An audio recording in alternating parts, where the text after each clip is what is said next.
which establishes that Jacob and Joseph also had dark skin.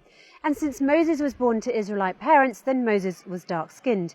Now Beit al-Maqdis, Jerusalem and Bethlehem are on the Abyssinian highlands where Moses settled with the Israelites, and then Jesus, who was sent as a prophet to the Israelites after Moses was born in Bethlehem in Abyssinia. This establishes that Jesus was dark-skinned, born to Mary, a dark-skinned mother. Jesus was not a European person with blue eyes, straight hair and Caucasian features, as featured in many of today's churches. It's obvious that all those prophets, including Jesus, had very dark skin and their hair was black and curly. They had a southern Arabian, Abyssinian type of feature because, as the Quran said, offspring one of the other and God is hearing, knowing. And another verse, God chose Adam, Noah, the family of Ibrahim and the family of Imran above the nations, offspring one of the other and God is hearing, knowing. Jacob, Joseph, Moses, Jesus all shared the same language, which is the South Arabian language spoken by southern Misr, Abyssinia and Yemen. Since all the prophets come from the lineage of Adam, these are they on whom Allah bestowed favours from among the prophets of the seed of Adam.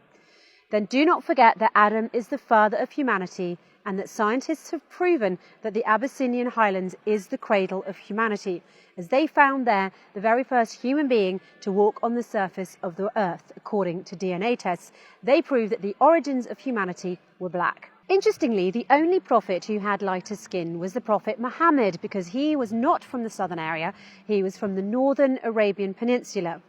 And his language was the Fusha Arabic, which was the language of the north. Can we further prove all this? Go back to the verses of Surat at-Tur, by the Tur, and the book written in organised lines on an unrolled goat skin, and by the house frequented, and by the roof exalted, and by the Bahr kept filled, or the large body of water kept filled. And let's search in the Tur or the Abyssinian highlands for the book written in organised lines on an unrolled goat skin. You will find the secret in this book. In the heart of the Abyssinian highlands, the Tur, and inside of the city of Aksum, now called Aksum in Tigray, the oldest Bible on earth has been discovered. The writing is organised in fine letters in the Abyssinian language Ge'ez, a South Arabian language, as if it was written by a typewriter, and in beautiful colours as if it was written recently. While its pages are straight and not flipped, the pages of the Bible are made from dried goat skin, or rek as it is called in Arabic. This is very significant because the skin of the goat, or rek, is an organic material that contains carbon atoms which can be recognised by radiated carbon testing to clearly identify the age of the document. According to these tests, it is the oldest Bible in the world, dating back to 330 AD, or more than 2,000 years. The local monks believe that this book holds magic properties. It has been preserved as one book without any damage or deterioration to the beauty of its writings and colours over time. Despite the Italian colonisation of Abyssinia and a fire in the church, the book is still perfectly preserved. You'll find in this book 3 important pieces of information. First, the Jerusalem Temple is located in the Abyssinian highlands, the Tur. The theologians Judas Mackenzie and Francis Watson have deciphered the oldest Bible, the Bible of the Abyssinian highlands, the Tur. And while exploring the pictures in the Bible, they came across a very famous one that's present in every Bible throughout history, the picture of the Jerusalem Temple.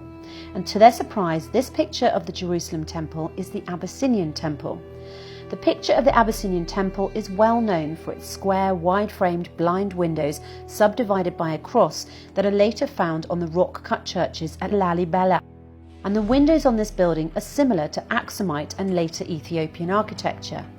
However, it's notable that the columns do not have the Attic bases used on their frames and in Roman and late antique architecture on Corinthian columns. Rather, close inspection reveals that they have plain, stepped bases. It's a unique structure to the Lalibela Abyssinian temples, and the picture included the waterways that are passing under the Jerusalem temple that look identical to the real one. Second, in this book, which has been proved by carbon dating to be the oldest Bible on earth, is a picture of Jesus as a dark-skinned person with curly dark hair, and not the Caucasian that is present in many other churches. Also, the pictures of Mary show her as a dark African woman, different from the pictures of Mary elsewhere. This piece of information is also proved by forensic medicine in a study performed by a specialist in medical drawings and forensic medicine, Richard Neve. He examined 3 Semite skulls for the Israelis using the latest in medical scanning technology.